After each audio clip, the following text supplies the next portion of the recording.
ఒక వ్యక్తి యొక్క మానసిక వయస్సు 10 సంవత్సరాలు, శారీరక వయస్సు క్రానికల్ ఏజ్ 12 సంవత్సరాలు అయితే అతనికి ఐక్యూ ఎంత అంటాడు.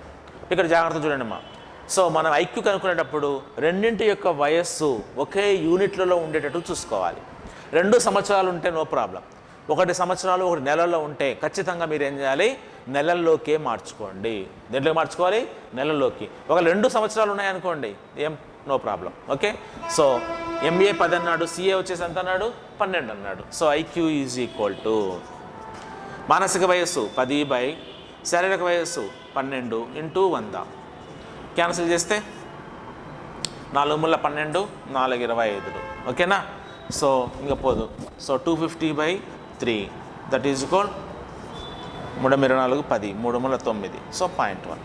సో 83.1 వచ్చింది. సో ఐక్యూ ఎంత వచ్చింది ఇక్కడ మనకు, 83%.